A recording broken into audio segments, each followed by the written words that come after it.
Tuloy po kayo.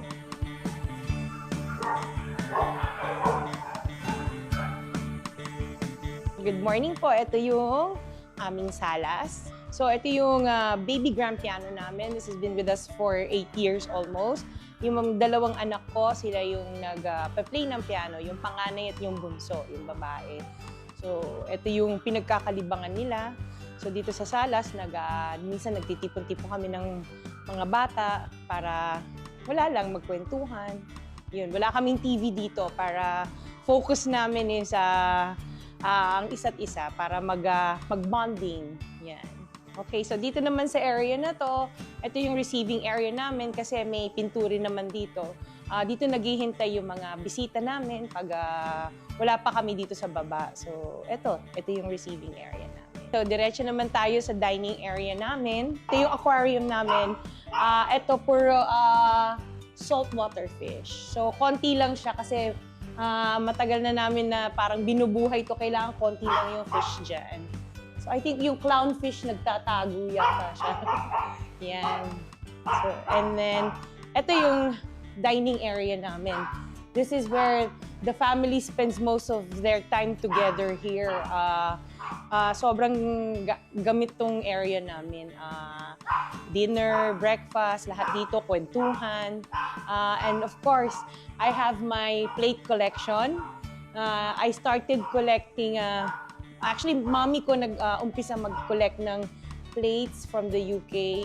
Inuwi niya, and kinontinue ko lang. So most of these are all Royal Albert na collection ko, which I've been collecting for the past 5 years na.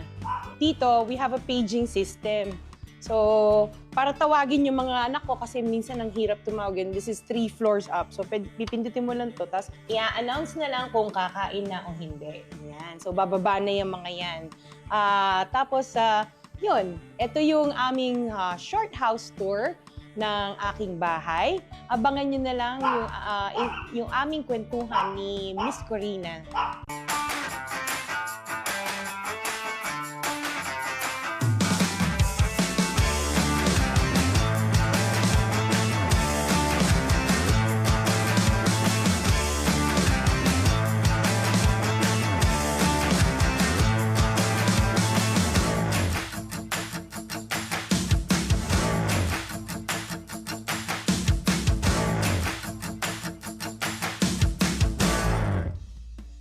Wow, wow, wow, di ba? So paano nangyari na sa ganitong karangyang estado ng buhay niya, buhay nilang mag-asawa, ay nanggaling pala sila kapwa ng kanyang asawa sa hirap. Ngayon, she's on top of the world. Ito ay istorya ng inspirasyon para sa ating lahat. Ang formula ng asenso at tagumpay, Sara Diskaya is in the house! Grabe naman yung house mo. Ibang klase. Talagang ako'y napanganga. Nung napasok ako dito, meron palang ganitong espasyo sa Pasig. Yes. Nakita nyo naman, bahagi ng kanyang opisina, bahagi ng kanyang bahay. Dito naman tayo sa kanyang buhay. Hindi mo iisipin, born in London, Yes. England. Yes. Tama? Tama. O, ipaliwanag mo kung bakit. Yung mom ko, dati siyang OFW sa UK, and then kinuha niya yung dad ko doon. Yun, kaya kami doon pinanganak. Ayun. Ilan kayo magkakapatid? Nung time na yun, 2 kami. So, Okay. nung umuwi na kami sa Philippines, naging 3 na kami. Ayun. Tapos, ang trabaho ni nanay at ni tatay, hindi karangyaan, di ba? Hindi po. Oo. My mom was, nung dumating siya doon, chambermaid siya sa hotel. So, naglilinis siya ng mga rooms. And then yung dad ko, isang waiter. Sa wow. hotel din. Yes. Ang galing. Doon din sa hotel na yon. Magkahiwalay sila ng hotel. Pero doon parehong parang hotel and restaurant ang kanilang Yes. pinag-aralan siguro at doon. Totoo ha? Nakakatuwa, chambermaid sa hotel, yung Yes. tatay mo naman waiter. Yes. Okay, wala po sila sa Buckingham Palace. Okay, nagkataon lang OFW sa London ba mismo? Sa parang suburbs of London. So parang malapit kami sa Heathrow Airport. Ayun. Tapos, kumusta naman ang pagiging pinanganak ka doon? Paano naman ang kabataan sa London? Kasi parang assuming na because I was born in the UK, maganda ang buhay namin. So, ang parents ko, since waiter ang dad ko and mami ko chambermaid sa hotel, so kami, we lived in a council flat, which is pabahay ng gobyerno. Libre yung pag-aaral namin kasi we studied in public schools. Maganda din, ano? Ang Yes. provision sa ibang bansa kasi ganun din. Well, dito Yes. din naman sa atin, public school ay libre. Yes. Pero yung pabahay, iba yun. Yes, pabahay ng gobyerno. Sister ko kasi ganun din na nangyari. Nagtira siya sa UK and then pumunta siya doon pregnant. Pinabahay din siya ng government. Wala siyang work, so binigyan din siya ng decorating allowance. So, Wow. yung mga ganun na May provisions. may mga ganong provision ng gobyerno, Yes. ng London. Yes, Wow. meron. Maganda ang provision ng gobyerno, pero maliban doon, rumaraket pa rin yung nanay at tatay mo. Yes, kasi chambermaid siya, pero pag may spare time siya, nag-DDH siya sa mga bahay. So, naglilinis din siya ng mga bahay. Oy, sayang din yung kita. Yes, oo. At So, yung tatay mo naman, Waiter lang talaga siya Full para time. may time siya na kami naman ang alagaan. So, ayun. parang hati sila. Anong natutunan mo doon sa karanasan mo na yon, growing up, na maraming provision ang gobyerno? Yes, oo. Yun yung parang nakikita mo na pwede naman talaga gawin yan dito sa Pilipinas. Kung ang pamamalakad lang, yung diretso, kayang-kaya na ibigay din kung ano yung provision sa ibang bansa. Kayang-kaya din natin gawin yan dito sa Pilipinas. Oo, yung provision para sa mahihirap, lalo na, Yes, no? oo. Kasi parang doon, may mga mahihirap pero hindi mo ma-distinguish yung mahirap sa mayaman.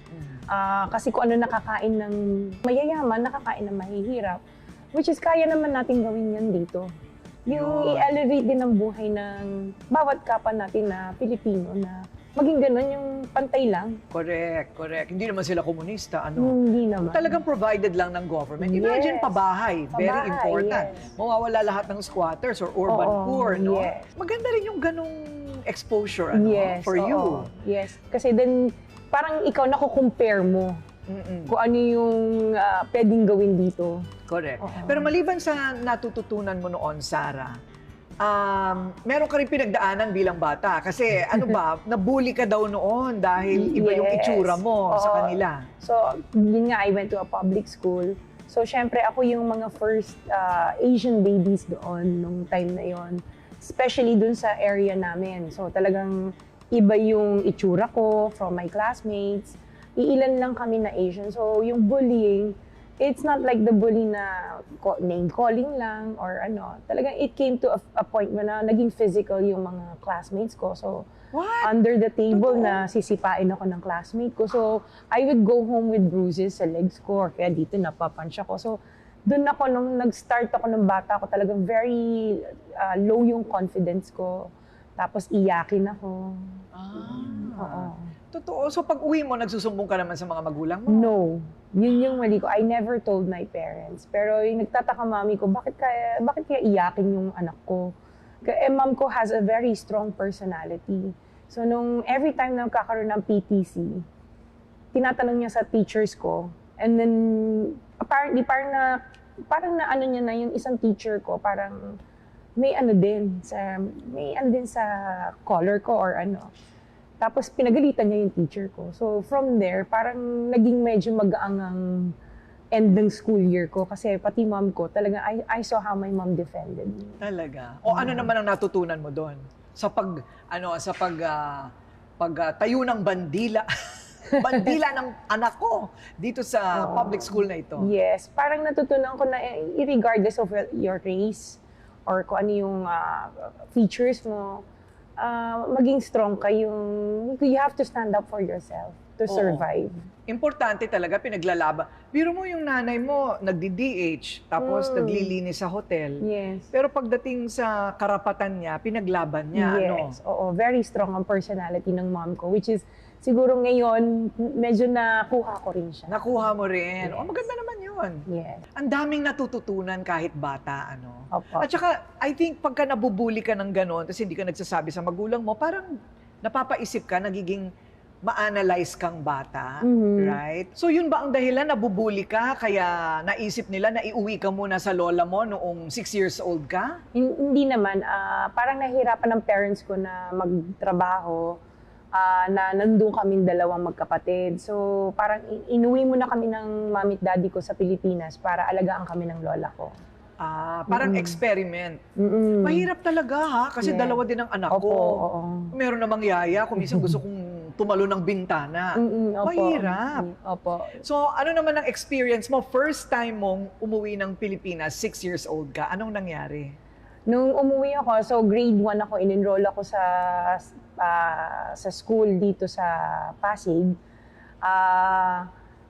Na iba-iba yung teaching dito kasi doon parang play teaching. Dito seryoso palang pag-aaral dito. Sobrang bookish ang pag-aaral dito. So medyo nanibago ako noong time na yon. Tapos habang nag-aaral ako, yung lola ko kasi, yung kapatid ng lola ko, isang fan ni Miss Nora Honor. Ay, anong kinalaman ni Nora Honor sa lahat ng kwentong ito? Oo, fan siya ni Miss Nora Honor. Sinasali ako. So, naging Little Miss Noranian ako ng lugar na to, ng Bangbang, noong time na yon. Little Miss Noranian. Yes, okay. ng Bangbang. So, if may mga, si Nora sa labas, may mga gig sa labas, kasama kami, ng mga ibang bata pa, sumasayaw kami. Sayo-sayo, lahat kayo may nunal. Ay, wala na. Yung nunal ni Sarah, iuurong lang natin ng konti, paakyat, papunta doon sa tabi ng kanyang ilong. Kasi ngayon parang alanganing Lorna Tolentino. At saka, nasa pagitan ni Lorna Tolentino at ni Nora Honor ang kanyang nunal. Okay. Pero hindi naman requirement. hindi naman. Oo. Hindi naman requirement na may Opo. nunal bago maging Little Norania. Hindi naman po. Okay. So ano naman ang naisip mo ng mga panahon na yon? Akala ko laro-laro lang po kasi hindi naman parang 6 years old. So magpa-practice kami ng sayaw. Tapos parang talagang akala ko laro lang talaga siya. So nung lumabas ako sa TV, nakita ko ng isang tita ko sa Superstar Show. Di ba yun yung show ni Nora and Kuya Germs ay ng time na yon. Nakita ko ng isang tita ko, sinumbong ako sa mami ko. Tapos wala pang 1 week, binalik na ako. Pinauwi? Yes. Opo. Kasalanan ni Nora. Kaya ka pinabalik ng London. Okay. Nasira yung aking showbiz career. Nasira yung showbiz career mo, Day. Pwede sana magtuloy-tuloy. Yes. Okay na rin. Baka wala ka nito kung natuloy ka sa showbiz. Totoo. Hindi ba? So, bumalik ka ng London. So, tumuloy-tuloy hanggang... Mag-15 ka. Ayan. So, paano ka naman napunta sa sports? Ang balita ko, sportswoman ka. Yes. Nung elementary ako, I was involved sa softball team ng school. So, vice captain ako ng softball team. I competed with other schools. And I also joined yung netball team. It's parang basketball din siya. Pero pag hawak mo yung bola, bawal ka nang gumalaw. So, it's a British sport. No? So, yun yung naging sport ko. And I was part nung track and field namin. Wow! Nung high school. And I was the second fastest girl in school. Totoo nga. Siguro meron ka rin gustong patunayan. Yes. Oo. Doon ko parang na-feel na, ay, you're welcome ka pala sa community namin pag sports. So, talagang ginawa ko yung best ko sa sports. O dyan naman, sa part naman na yan, ano naman ang natutunan mo sa part na yan? Kasi biro mo dati, inaapi ka. Biglang naging captain ball ka. Yes. So ano naman ang learning mo doon? Kailangan na maging sport ka. Maging sport ka sa mga classmate mo. Kasi parang natutunan ko doon na sila pala, pagdating sa sport, talagang kailangan marunong ka makisama sa bawat iba-iba. Ayun, pakikisama. Yes. Yung pakikisama sa tao, importante. Yes po. Oo. Aside from excelling, di ba? Kung gagawa ka rin lang naman ng isang bagay, ikaw na maging number 1. Hindi ba? Parang yun ang naging prinsipyo mo, buong buhay mo, kaya ganito kalaki ang building mo. Hindi ba? So all's well. Dahil sa kumikita naman, kahit paano, mga magulang, maganda naman ang probisyon ng gobyerno. Opo. Bakit ka pinabalik na naman ng Pilipinas nung 15 ka? Gusto na ng mami at daddy ko, ma-adapt namin yung Filipino culture. And gusto na rin parang mag-retire ang parents ko dito sa Pilipinas at magtayo ng sariling negosyo. Kasi ang hirap talaga nung work nila doon kasi shifting sila eh. So, ang nangyari, umuwi na lang kami kasi nakapag-ipon naman sila ng sapat na pera para mag-umpisa ng maliit na negosyo dito. So lahat kayo? Yes. Opo. Lahat. Opo. Okay. Parang may ganong mga OFW, ano? May plano talagang bumalik. Parang home is where the heart is. Home is where the heart is. So Opo. yan ang aalamin natin. Natagpuan nga ba at nakilala nga ba ni Sarah ang kanyang heart sa Pilipinas? Okay ang segue, no? O sige, usapang pag-ibig naman ang susunod. Bibigyan ka ng ayuda ng tupad. Bibigyan ka ng...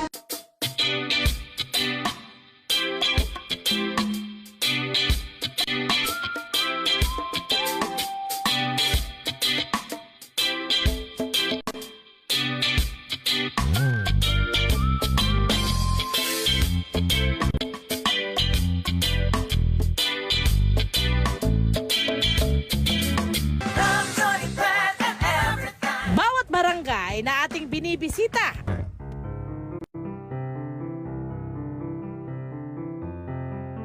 O bago tayo malayo sa ating topic, ha? Usapang love life muna tayo. Total, doon na papunta ang usapan. Pero nakilala mo ba si husband, si Curly, nang maaga sa buhay mo? Like, bumalik ka at 15 sa Yes. Pilipinas. Opo. Kailan mo siya nakilala?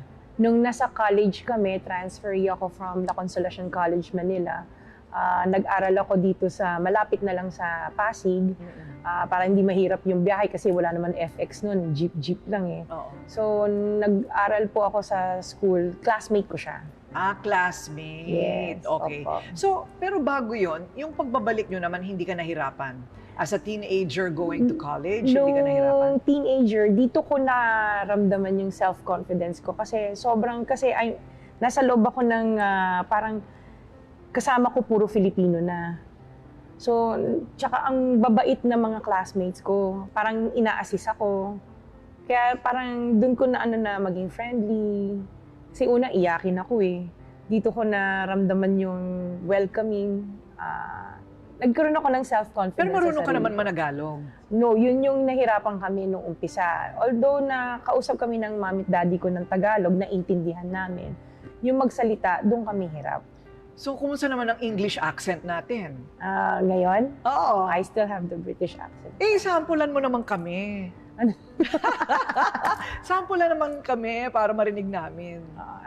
Actually, I still talk to my sister with using our British accent. So we converse in English. I even converse with my kids in my accent, and they understand both the British accent as well as the American English accent. Ay, palakpakan! Sabi ng teacher, very good. Yes, very good. Di ba? Yes. Ito daw ang kanyang naging style sa kanyang sa kanyang klase. Pag hindi na niya alam ang isasagot niya, magi-English accent na lang siya. Very good siya. Tama Yes, ba? tama. Oo, Pag diba? nagre-report ako at hindi ko masyado naintindihan yung i-report ko, ibi-British accent ko, tapos sasabihin ng professor ko, "Ay, very good." Di nakapulusot ako. Pasado. Yes. Ayun. Opo. So, okay naman. Parang okay yung naging pagbabalik nyo sa Pilipinas. At Opo. nakilala na nga si Curly. Ano totoong pangalan ni Curly? Pacifico Discaya, the second. Pacifico. Okay. Ano bang kulot sa kanya? Yung buhok ba niya kulot? Actually, he has a twin brother na nag-pass away noong 2006. Inside the subdivision, parang nabaril siya kasi parang may political sa loob ng subdivision noong time na yon. Wow. So, yun, si Butch, pareho kasi silang Pacifico Discaya. Yung brother niya, yung namatay, yung kambal niya is the first, siya yung the second. Tatay niya yung kambal. senior. Yes, identical twins. Wow. Hindi mo na nakilala yon. Nakilala ko yun. Nakilala mo Nakilala pa. pa yun. Nakilala pa hanggang sa second son ko. Wow. What a tragedy. Opo. Bakit ang aga? Ano yung nagtanan ba kayo? Hindi naman po. Parang, parang bago ako, kasi nung pagka-graduate ko, sabi ng mami ko, kailangan matuto ka kung paano mabuhay mag-isa. Kailangan nyo malaman kung ano yung wala, paano magbayad ng mga bills nyo. Pinauwi ako ng UK uli. Nandun yung sister ko na after graduating college. So, nagtrabaho ako doon, pero pabalik-balik ako kasi ang hirap ng buhay talaga doon. Nag-triple job ako. Wala lang, hindi naman ako nagpapadala sa Pilipinas. Pero yun nga, para mabuhay kami ng sister ko, kaming dalawa, nagwo-work kami. Nung umuwi na ako dito, parang nagstay ako nung 2002.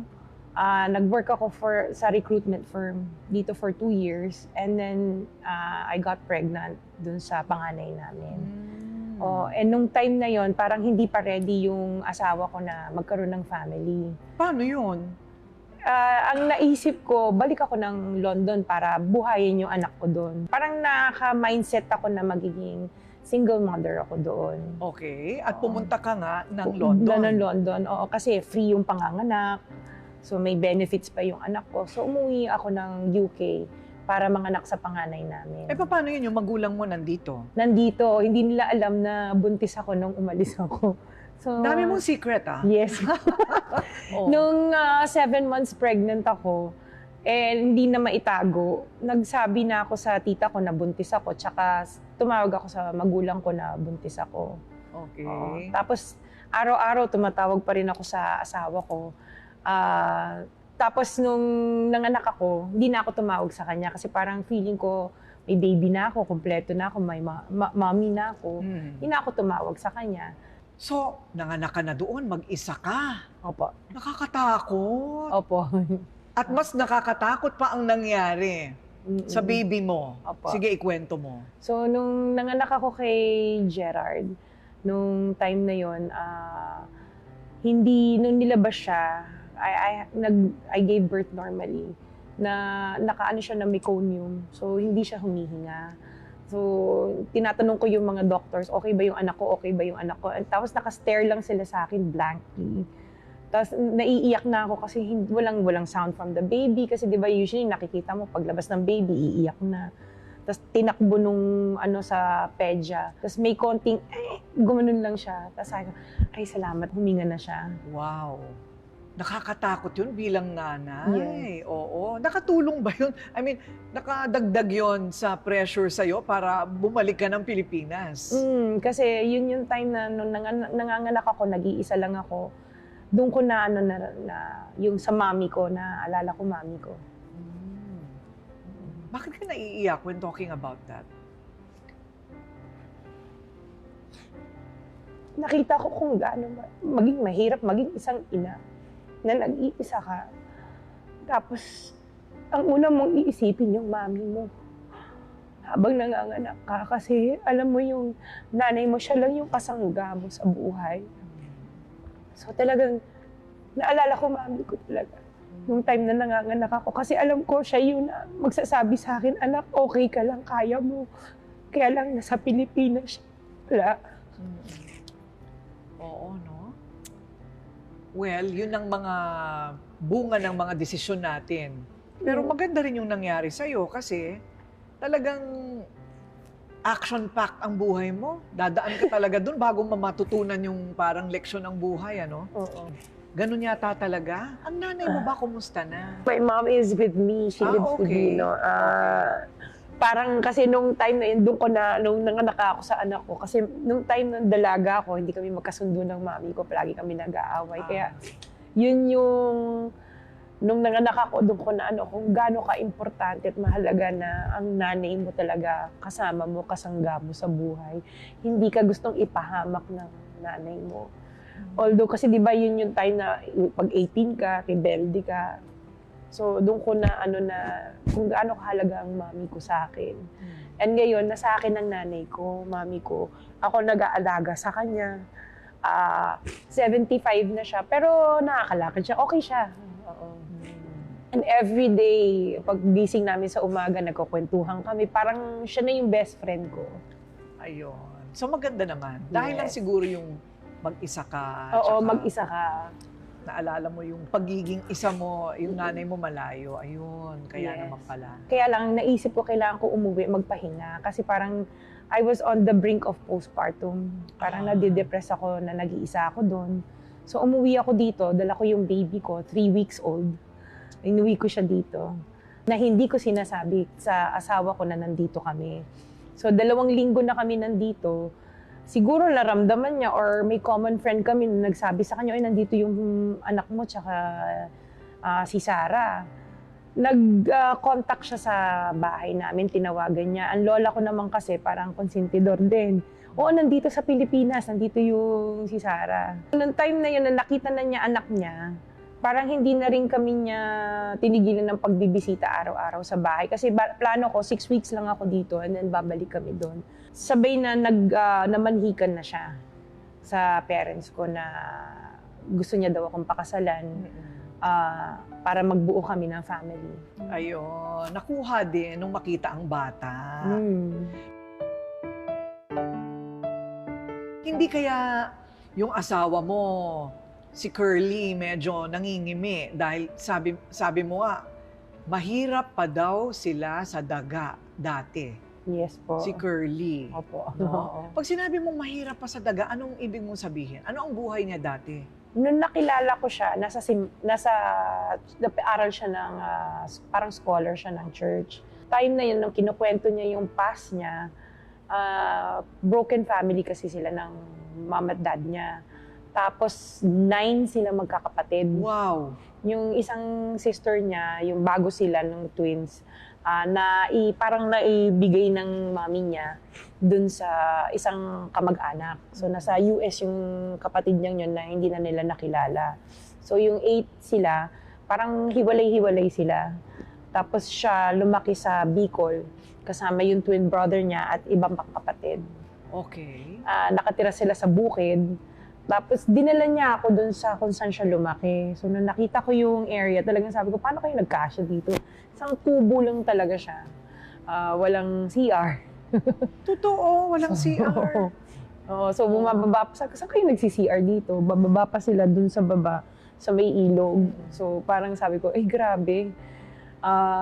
Ang layo, parang bago kami nakarating doon from the bayan, tumawid pa kami ng ilang ilog, umakyat pa kami ng bundok. Totoo. Parang hike talaga to get to kung saan yung nakatira yung daddy niya. Tapos nagkahiwa-hiwalay pa silang magkakapatid. Mami niya sa Manila, tapos ang father niya nasa Bicol. So hindi na ba nagka-reunion yung magkakapatid? Hindi ko lang alam nung pero nagkita-kita sila nung mag-asawa na kami. Parang tinawag ko lahat ng kapatid, except for the one dun sa US. Hindi na nila talaga na tawagan yun. Hindi na nila, wala na So silang... talaga nahiwalay na ang buhay ng panganay. Opo. That's also a tragedy, sayang na hindi nila nakilala. May pag-asa pa naman, Yes, di ba? opo. Pwede pang mangyari. Opo. Pero ang maganda, yung 8 ay nagkasama-sama na rin ulit. Nagkita-kita. Yung ibang kapatid niya nasa floodway lang. So, nagkikita naman talaga sila. Yung isang kapatid niya nasa Novaliches. Yun, nag-pass away na rin yung sister niya doon. So, Oo. Mahirap nga ang buhay pag walang CR. Wala. I think yun talaga ang Tsaka tubig. tsaka walang tubig. Oo. Oo. Wow, pero nagustuhan mo pa rin siya, ha? Bakit mo siya nagustuhan?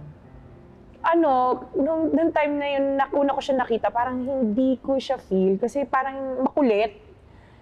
Ako yung palaaral. Siya makulit. Sabi ko, parang hindi kami magkakasundo nito. Tapos parang iba na yung pakiramdam ko nung everyday magkasama kami. Tapos pumupunta siya sa bahay, nanliligaw. So yun, na-develop ako sa kanya.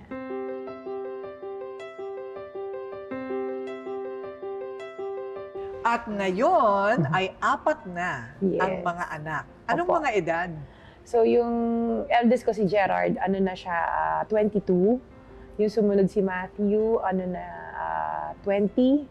Yung isa si TJ, 17 lang niya. And then yung youngest ko, si Isabel, 14. 3 boys, 1 girl. Opo. Ay, di masaya naman. O, kompleto na ang pamilya. Pero Opo. ito lang, medyo kakaiba ang sitwasyon din ng iyong mga anak. Normal naman sila. Opo. I mean, normal. They go to a normal school. Opo, regular school. Regular school. Pero may mga sintomas na nakita si Sarah at si Curly.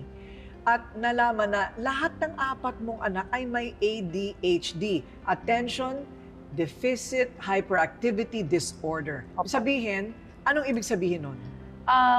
Hyper sila. Hyper. Oo, malikot. They cannot, yung attention span nila, sobrang short.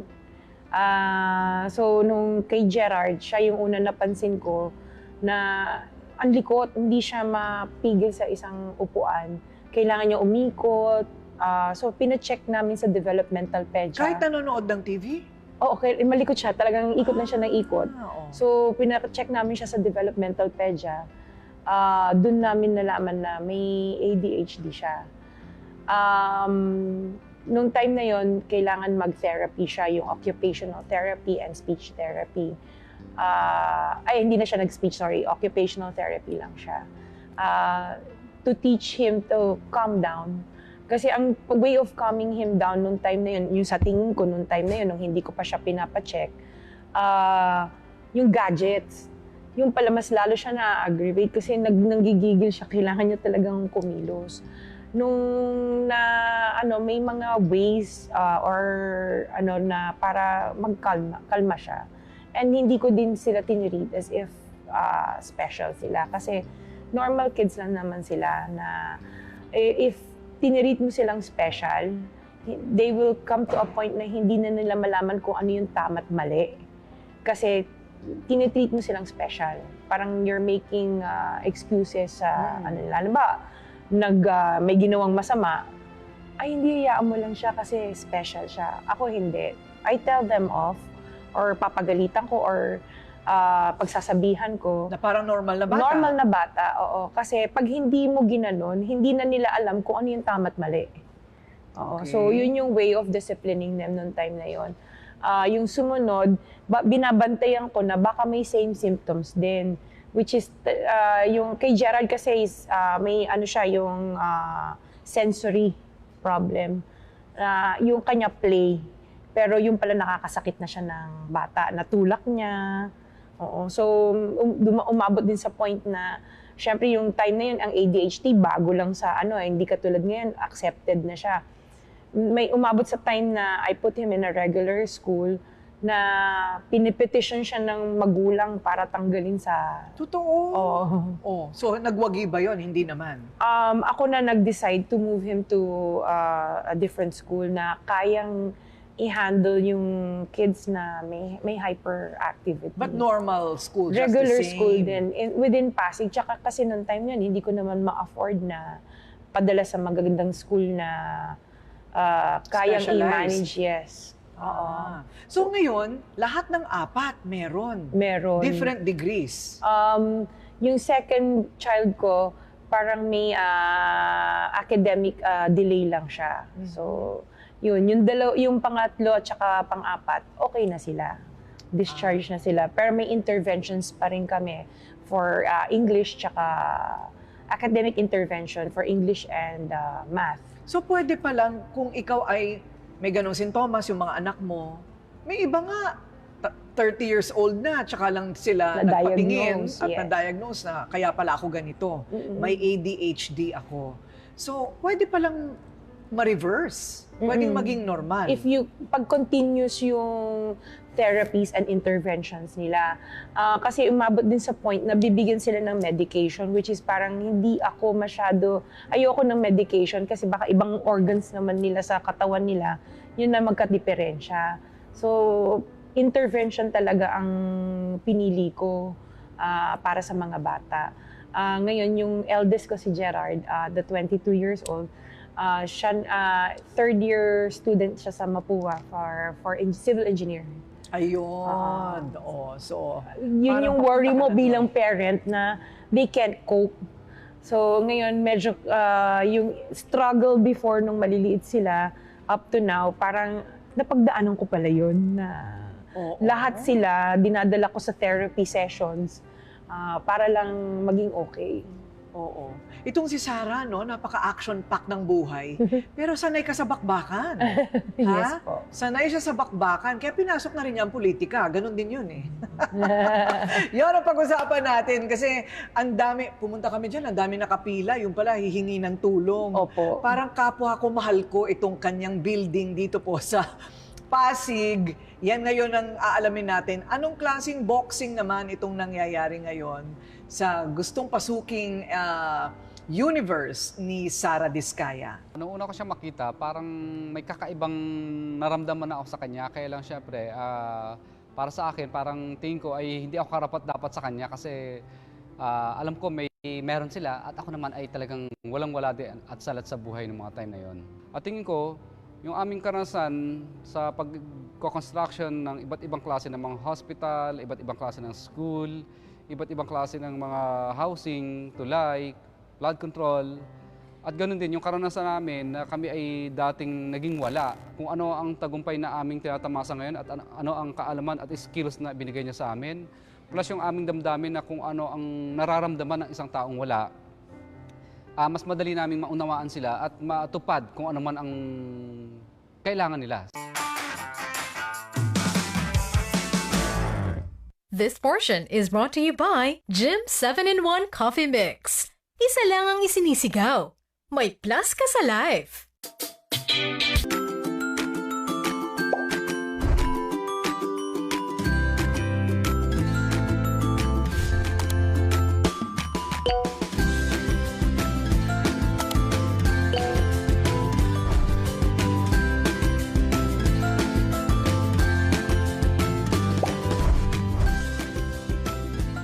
This portion is brought to you by Pure Gold.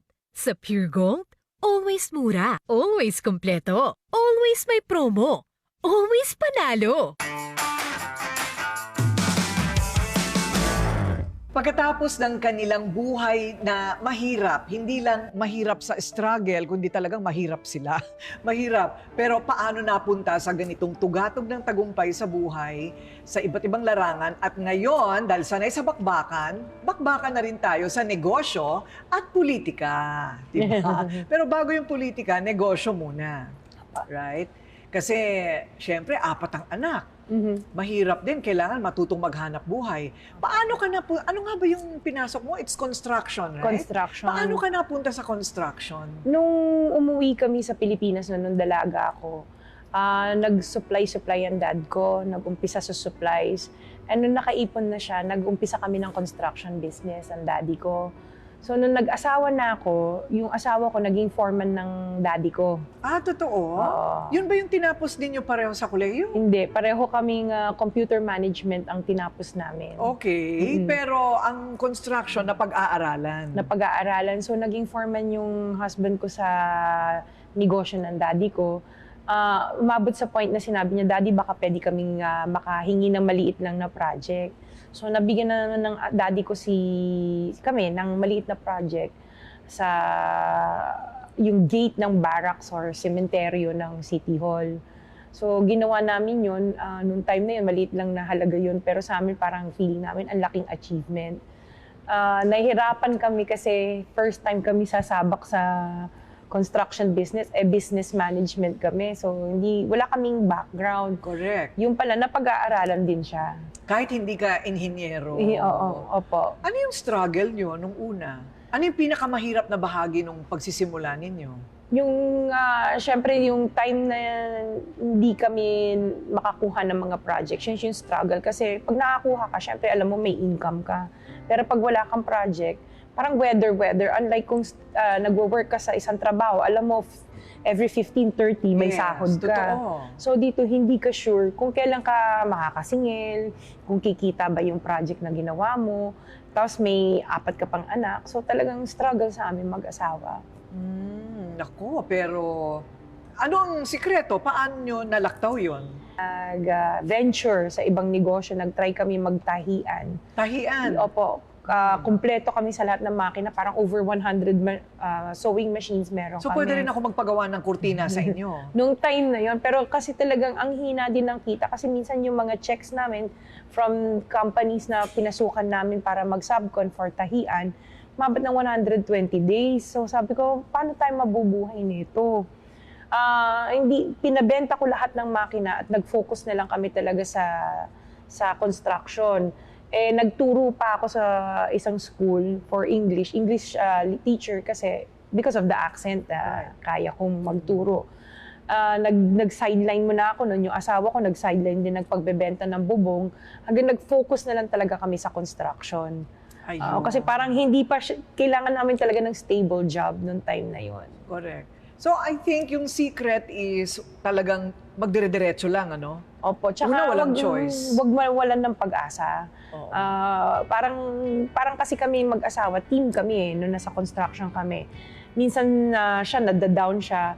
Bilang asawa, parang i-uplift mo yung spirit niya na, kaya natin to, kaya natin. Kasi minsan talaga nasa point ka na hindi mo na alam kung anong gagawin mo para mabuhay yung pamilya mo. Kasi andyan na yung bills, andyan na yung mga tuition fee ng mga anak mo, kailangan mong bayaran. Ano na nga siya yung installment basis, pero nagde-delay ka pa sa pagbayad. Oo, nangungutang pa daw kayong 5-6. Opo. Oo, At sa mga sinuong mo kaibigan. ang baha Yes. para lang makuha ang pera. Ano Oo. yun? Panahon ng Oo, Ondoy? Nung panahon ng Ondoy, nagtuturo ako sa isang school. Walang-wala talaga kami. So, nangutang ako sa isang agency na parang 5-6 ang tubo. Sa Singalong area siya. Pumunta ako, Ondoy noon. So, baha siya. Naglalakad ako, nakuha ko nga yung cheque, naglalakad ako umiiyak kasi parang awang-awa ako sa sarili ko. Sabi ko parang nagtapos ako ng 4 na taon sa koleyo, tapos ito lang yung mangyayari sa amin. Para kaming kawawa, para kaming talagang sinakluban ng... Langit at lupa. Yes. Oo, tapos may 4 ka pang anak na may diferensya, kailangan mag-therapy. In between na, nagkakasakit din sila. So, parang hindi mo alam kung saan resources. Minsan wala kang panggatas, pang diaper. Hihiram ka sa magulang mo. Ayaw mong humiram. Siyempre, kahit papano, sabi ng parents ko, kung ano yung pamumuhay ng family mo, yan ang panindigan mo. So, yun yung talagang pinanindigan namin. Pinanindigan nyo talaga, nagbenta pa ng bubong si Curly. Opo. Oh, biro, ang iba sandok ang binibenta. O kaya beauty product, siya bubong talaga Oo, ang binibenta niya. pinasok Ibang niya. klase ang kwento ninyo. Mm-mm. Kaya sanay ka sa pagdidiskarte. Opo. At saka yung pagiging maparaan. Hindi ba? Kasi yung iba tayo, pinapanganak ng maayos ang buhay eh. Opo. Yung hindi na alam yung, alam mo yung pangangailangan ng iba. Mhm. Kaya siguro para sa iyo, parang ramdam mo yung pangangailangan din ng iba kasi pinagdaanan mo rin. Opo, napagdaanan. Oo, doon pa lang sa kwento mo parang, okay, kaya naman pala. Mhm. Kaya naman pala, pagkatapos ang kanilang negosyo, teka muna, kailan kayo naging big time? At obvious naman, naging big time na kayo. May nagyaya sa akin na gusto mo sumali sa isang agency ng government, magkontrata doon. Sabi ko, sige, basta mabilis sumingil. Kasi doon sa agency na inaanuhan namin, ang hirap maningil, 6 months to 1 year. So, ang hirap mag-return ng investment mo.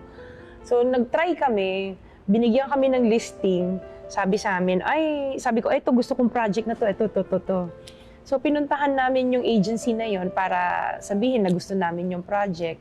Nagbigay ako ng pera, parang final savings namin.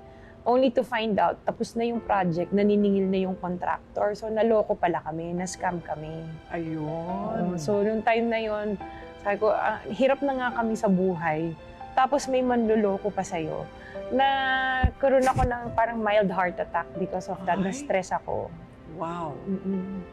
Pero nalagpasan pa rin. Nalagpasan pa rin na. So, dyan na kayo umasenso sa government contracts? Yes, nag-start na Nagbabayad kami. naman ng gobyerno? Nagbabayad. Maganda yung, parang doon namin naramdaman na nag-iba yung buhay namin. Kasi hindi na ako kailangan kumatok sa pinto ng nanay ko, daddy ko na baka pwedeng makahingi ng konti para sa pang-diaper at gatas. Napapasyal na namin yung mga anak namin sa labas. Nakakapag out of town kami. Doon namin naramdaman, maganda pala nagiging takbo ng buhay namin. At ngayon, 200 na ang empleyado. Opo. Ang dami rin, ha? More than, actually yung 200 is within the building, pero may mga employees pa kami on-site. Oo, kasi on-site. Contractual yung mga yun, hindi ba? Mhm, opo. So, sanay talaga kayo sanay kayo sa hirap. Alam nyo ang damdamin ng mahirap. Opo. Alam nyo ang pagdidiskarte sa buhay. Opo. Alam nyo ang pakikipagbakbakan sa buhay. Kaya ngayon bakbakan naman tayo sa politika. Pero teka muna, bago yan, mamaya pag-uusapan natin yung mga taong natulungan nila. Nauna yung mga tulong-tulong, di ba, sa mga tao. Yun ba ang dahilan kung bakit, sige, gawin na natin profesyon itong pagtulong sa tao, kaya politika ang pinasok mo ngayon? Tumutulong naman kami talaga. Noong pa man, tumutulong naman kami sa mga tao.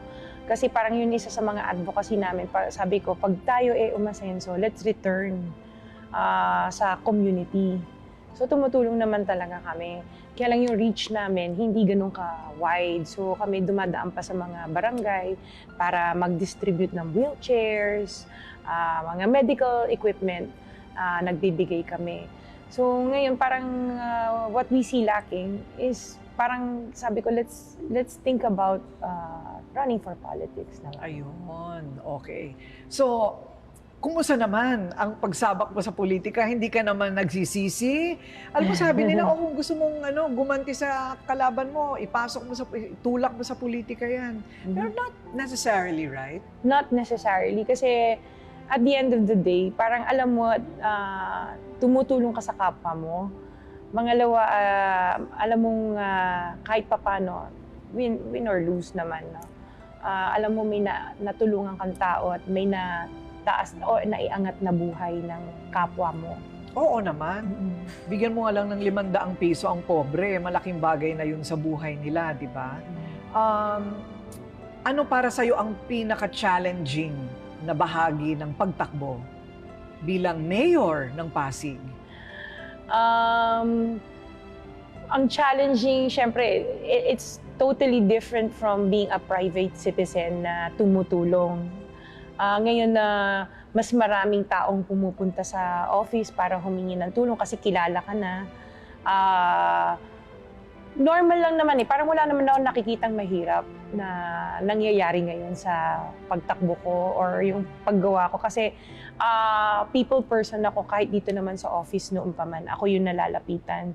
So normal lang sa akin na everyday ko lang ginagawa.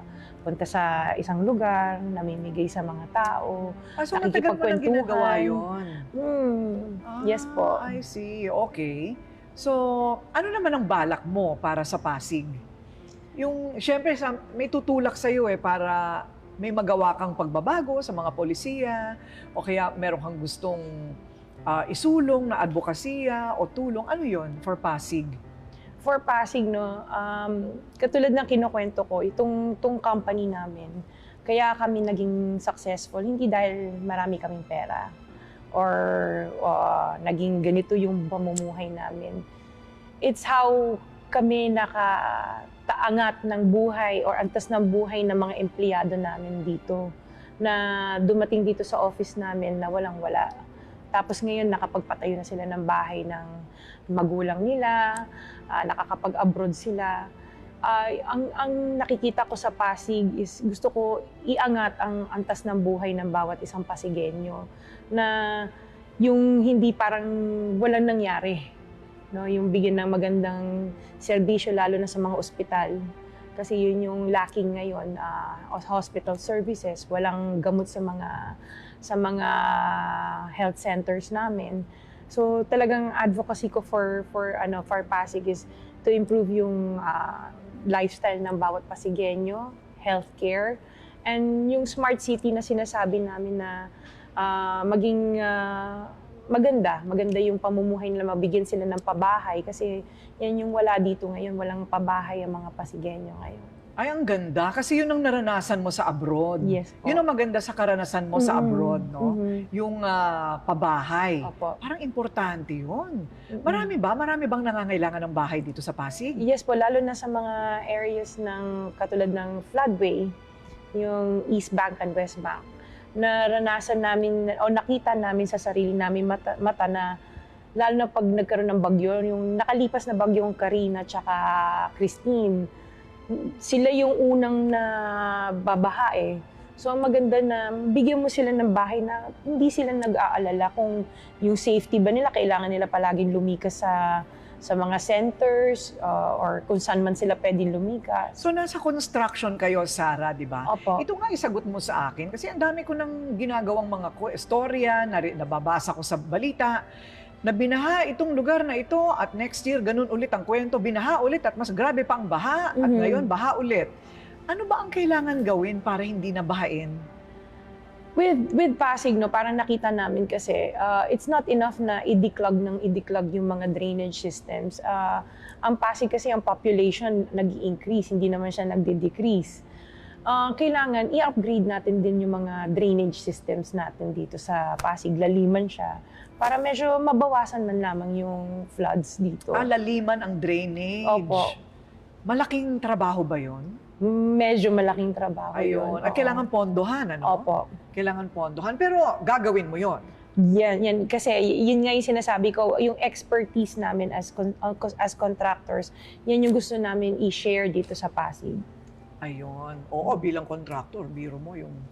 Kasi everyday we do it naman eh. Oo, everyday. Tama. At dahil napag-usapan na natin yan, ang kanyang kandidatura bilang mayor at yung lahat ng kanyang dinaanan sa buhay, dito na tayo sa Karangyaan. Napagod ako sa kwentong buhay mo, ha? Parang pinagdaanan ko din lahat ng hirap. O dito naman tayo sa mga magagandang bagay na titignan natin kung paano mula sa sobrang kahirapan, nandito naman tayo sa ituktok ng mundo para kay Sara Diskaya. Masaya ako dito. Yun ang pinaka-importante eh. Pag masaya ka at kontento ka. Mabait po yung mag-asawang yan. Hindi ka nila pababayaan. Nung pandemic, marami ang wala na trabaho. Maraming kinapos. Pero sila, dahil pamilya ang turing sa amin, alam nila yung pangangailangan namin. Hindi mo kailangang humingi. Bibigay nila.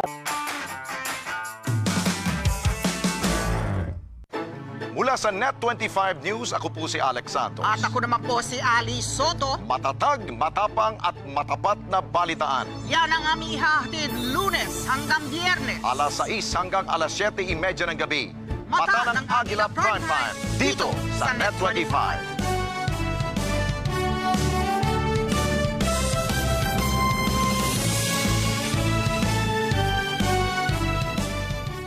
Let's get together. Sa Net25. Sa Net25.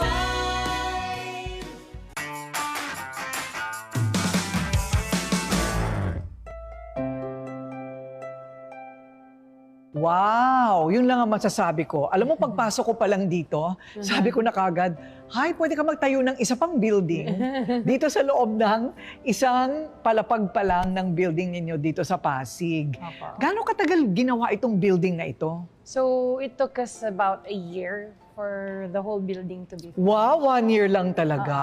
Alam mo, pag may tao ka talaga, Yes, no? oo. Yun ang pinaka-importante. Mm-mm. So, in building, ano naman ang prinsipyo mo? Ano ang pinaka-importante na bahagi ng pagtatayo ng isang gusali? Siyempre yung structure niya, kung stable yung structure niya. Yung siyempre gusto natin matibay, baka mamaya biglang gumuho yung building mo. Yun ang importante. Yung, Yes. yung foundation. Yung foundation niya, oo. Yun ang importante. Parang pwede rin gamitin yan sa buhay, no? Mhm. Na ano ang pinaka-importanteng bahagi ng pagtatag ng kahit na anong bagay? Yung foundation. Foundation, Yes. yun. Sa pamilya, sa negosyo, Yes. at kahit sa holding public office. Yes, definitely. Nako, parang nakikita ko na itong mga koleksyon ni Curly. Aha. Mahirap nakawin kasi ang lalaki. Hindi mo Yes. hindi mo mabubuhat. Opo. Mahilig siya sa malalaking mga bagay, no? Mhm, mhm. Parang talagang 2.0 lahat. Pero baligtad sila. Kung mga gamit pambahay ang hilig ni Curly, ang hilig naman ni Sara ay kotse. Mhm. Paano nangyari yon? Ang laruan mo ba nung maliit ka ay Matchbox? Hindi naman, pero natutuwa ako kasi nakakapag sakay namin yung buong family, travel. Gusto ko yung mga big SUV cars. So, yun yung naging parang collection ko. Nauna, tinututulan ako ng husband ko. Pero nung along the way, sabi niya, maganda palang nakikita ng ibang mga clients natin yung mga kotse. At least they know na may capacity pala tayo na mag-execute ng mga projects natin. So parang ano na rin, branding. Yes. Parang part of promotion. branding. Oo. Parang promotion na rin. Mm-mm. Masabi ko nga yan sa asawa ko. Baka bigyan din ako ng maraming kotse Yes. para sa branding ko. Pero totoo yan, ha? Simbolo kasi siya ng ng success. Ng success. Ibig sabihin, magaling ka sa ginagawa mo. Yes. Right? Opo. At doon na nga nag-start yung pagbibigay sa iba noong medyo inulan na kayo, binaha na kayo ng grasya. Yes. So, itong charities ninyo, nagsimula talaga noong meron na syempre kayong ibibigay. Yes. Hindi naman yung, alam mo, may iba sa atin, tulad ko, kahit may utang ako, namimigay pa rin ako, hindi ba? Hindi mo matiis. Pero in your case, ano yung unang-unang charity ninyong mag-asawa?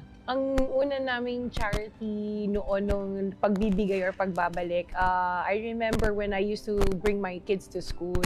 So bago ako umuwi, kasi yung little girl ko hindi pa nag-aaral, so nasa kotse siya, dadaan kami ng McDo.